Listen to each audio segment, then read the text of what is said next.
Okay, so now that we know that we would like to be working with the equation Gramian of a matrix equals the identity, we should address the natural question, which is, what if we're not working with that equation? So what if we are working with an ordinary matrix A whose Gramian is not equal to the identity matrix? So this is where the definition of a QR factorization comes in. So this is the most important definition of the lecture. So we define a QR factorization of a matrix A as an equation that takes the following form. So we want to express our matrix A as the product of two matrices, Q and R. So what is the data in this equation? A represents any M by N matrix with rank equal to R. Q in this data represents an M by R matrix whose Gramian is equal to the identity. Remember, if the Gramian is equal to the identity, that means that the columns of the matrix form an orthonormal list. Finally, the matrix R that pops out of this equation is an R by N upper triangular matrix. So a QR factorization is an equation where we express a matrix A, which is any matrix where the rank is R, as the product of a matrix Q, whose columns are orthonormal and consequently whose Gramian is the identity, multiplied by an upper triangular matrix R. So what we will find is that when we express our general matrix A as the product of these two matrices, many of the formulas that we've previously been working with simplify dramatically. So just to give us an idea of what these things look like, here is an example of a QR factorization. Here we have the data of a 4x3 matrix A factored as the product of a matrix Q and a matrix R. So we're claiming that this is a QR factorization, which means that Q needs to be a matrix whose columns form an orthonormal list. And as we know, what that means is that the Gramian of Q here is the identity matrix. And we can observe ourselves that R is in fact an upper triangular matrix.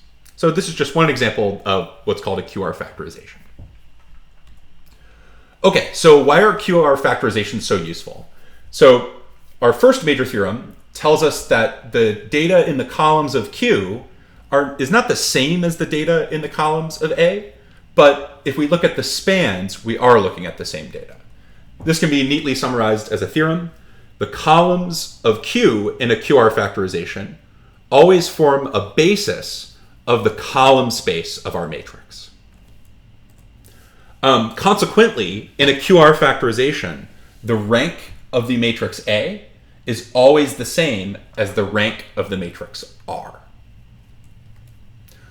Now, because of this rank commonality, one thing we can infer is the fact that R has to be a non-singular matrix if and only if A is a full column rank matrix. So this is a theme that we've encountered a few times at this point. When our matrix has full column rank, that's exactly when our least squares problem has a unique solution. And what we're finding here is that's the same thing as saying that R in a QR factorization is a non-singular matrix or an invertible matrix.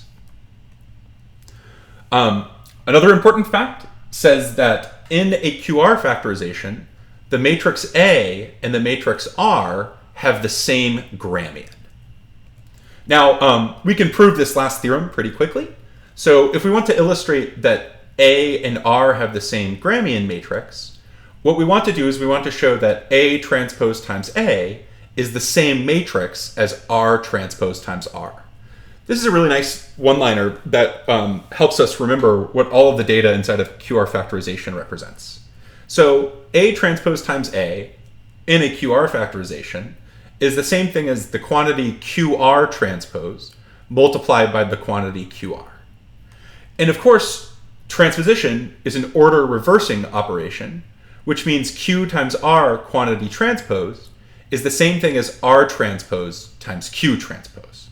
So now we've shown that the original Gramian, A transpose times A, is the same thing as this big product, R transpose times Q transpose times Q times R. And it looks like we might be stuck, but remember, in a QR factorization, Q has orthonormal columns, which means its Gramian is equal to the identity matrix. So this center term here, Q transpose times Q, is the identity, which means we're really just looking at R transpose times R, which is the Gramian of R. So this completes the proof that A and R have the same Gramian matrix when A is equal to Q times R. Okay, so once we have our previous theorems, we can now deduce important facts. So if Q has the same column space as A, then if we wanted to calculate a projection matrix onto that column space, we can instead work with Q rather than A. And we know Q is a nice matrix because its Gramian is the identity matrix. All of that can be summarized in a nice theorem. Projection onto the column space of a matrix A is the same thing as the product Q times Q transpose when we're working with a QR factorization. This is an attractive theorem because this is telling us that once we have A equals Q times R, we don't have to bother with a complicated formula to calculate a projection matrix onto the column space of A, where we would need to end up maybe inverting the Gramian of A in the middle of that calculation. We can instead just take Q and multiply by its transpose on the right. This is a quick calculation. So that's exactly the idea behind the proof. The columns of Q form a basis of the column space of A, which means the column space of A and the column space of Q are the same. This means that projection onto the column space of A is the same as the projection onto the column space of Q. And since Q has orthonormal columns, we know that matrix is just equal to Q multiplied by its own transpose on the right. So again, there's an advantage here. We have two projection formulas now. If we don't have any information and we only know the matrix A, to calculate projection onto the column space, we have to start by finding a basis of the column space, arranging those basis vectors into the columns of the matrix, which we've been calling X. Then we need to look at the Gramian, X transpose times X, invert it, which takes computational effort. Then we multiply by X on the left and X transpose on the right. This theory is saying we can bypass all of that if we know that A has a QR factorization and we know the matrix Q. So if we have that information, we know that the projection onto the column space is simply given by Q multiplied by its transpose on the right. And we don't have to do an ugly inversion calculation. So this, if we're given an A equals QR factorization, we avoid the difficulties of inverting the Gramian of the matrix X, whose columns would form a basis of the column space of our original matrix. So here we have this illustrated in an example. So here we have the data of a QR factorization. A is this perfectly good 4 by 3 matrix, which we factored as a matrix Q multiplied by a matrix R. One thing to notice here is that the matrix Q is more than just this 4 by 3 matrix enclosed in brackets here. Every entry in this matrix is scaled by 1 over 15. So the first entry inside of Q here is not -10, it's actually -10 divided by 15. So this is a QR factorization, which means that Q has orthonormal columns, and consequently its Gramian is the identity matrix. R here is clearly an upper triangular matrix. So if we are given this information, solving a projection problem onto the column space of A all of a sudden becomes quite simple. All we need to do is take Q and multiply by its transpose on the right, and the result ends up giving us the projection onto the column space of A. So here we have the formula on the right. We have Q, which is 1 over 15 multiplied by this 4 by 3 matrix, multiplied by Q transpose, which carries another factor of 1 over 15 multiplied by this 3 by 4 matrix. When we multiply these quantities together, we can keep the 1 over 15s on the outside, which become a 1 over 225. And then following the rules of matrix multiplication, we end up with this symmetric 4 by 4 matrix here. So the projection onto the column space is the factor of 1 over 225 multiplied by this 4 by 4 matrix. And again, the advantage here is that we didn't have to expend a lot of effort to calculate this projection matrix because we were given A presented as a QR factorization. What else are QR factorizations useful for? Well, if A has full column rank, it turns out that the least squares problem, which is stated as Gramian of A times x hat equals A transpose B, reduces to a simpler system of equations. The least squares problem reduces to R times x hat equals Q transpose times B. We'll see in a moment where this reduction comes from, but we might be able to see the utility in this reduced equation immediately. Remember that R in the definition of a QR factorization is an upper triangular matrix. And if the least squares problem reduces to this new system, that means that the coefficient matrix in this new system is upper triangular, which means we can quickly solve the system with back substitution. So let's look at the proof of this theorem. Remember that the least squares problem is A transpose A times x hat equals A transpose times B. What we said before is that if we're in the presence of a QR factorization, the Gramian of A is the same as the Gramian of R. So now the least squares problem reduces to R transpose times R times x hat equals R transpose times Q transpose times B, because A transpose in a QR factorization is the same thing as R transpose times Q transpose. So this will work for any QR factorization, but if we happen to know that A has full column rank, we also know then that R is an invertible matrix, and therefore so is its transpose. So if we left multiply this reduced equation by the inverse of R transpose, that will cancel this factor of R transpose from both sides of the equation, and we end up with the reduced form, R times x hat equals Q transpose times B. So what's the advantage of this? Well, the least squares problem now takes two different forms.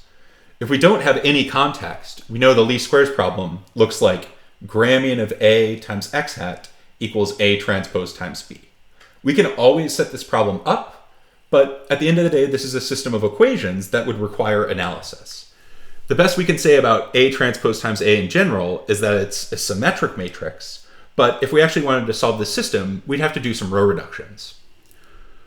If, however, we have a QR factorization, we just proved that this least squares problem reduces to a new system.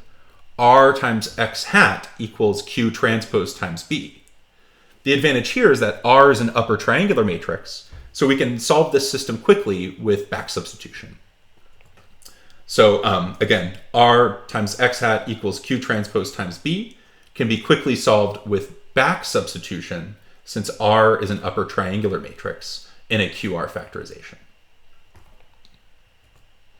So let's look at an example. So here we have the data again of our 4x3 matrix A factored as Q times R, where Q is this 4x3 matrix with orthonormal columns.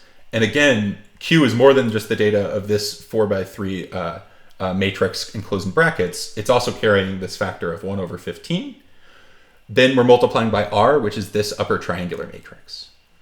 Given this factorization, and given this vector B in R4, we can study the least squares problem corresponding to AX equals B, but instead of studying the least squares problem as Gramian of A times x hat equals A transpose times B, we can reduce the problem to R times x hat equals Q transpose times B.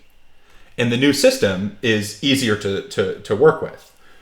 In R times x hat equals Q transpose times B, the coefficient matrix is this matrix R here.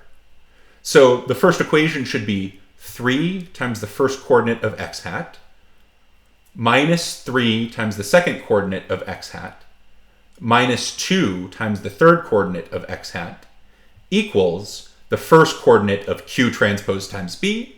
And if you do the arithmetic here, you end up with 1 as that first coordinate. The second equation should be 15 times the second coordinate inside of x hat minus 7 times the third coordinate inside of x hat equals the second coordinate of q transpose times b, which ends up equaling -7 when we do the arithmetic. Finally, the last equation should end up being 1 times x3, the third coordinate of x hat, equals the last coordinate inside of q transpose times b, which ends up equaling 1 when we do the arithmetic. So now we have a perfectly good upper triangular system, and we can solve quickly with back substitution. The last equation is telling us immediately that the third variable inside of the least squares approximate solution x hat is x3 equals 1. We can then use that information to solve for x2. x2 should end up being -7 plus 7 times the third coordinate of x hat, all divided by 15. And since we know that the third coordinate of x hat is 1, we can substitute that in. And when we do the arithmetic here, we end up getting 0. Then we can take those two values of x2 and x3 and plug in to the first equation and solve for x1. And after doing the arithmetic, we end up with x1 equals 1. So we've now solved the least squares problem corresponding to ax equals b, and we found x hat is 1, 0, 1. We didn't have to do any row reductions here because we were given a QR factorization. And if we were not given the QR factorization, we could still solve this problem, but we would have to work with the former non-reduced version of the least squares problem rather than the newer reduced version of the least squares problem. Okay,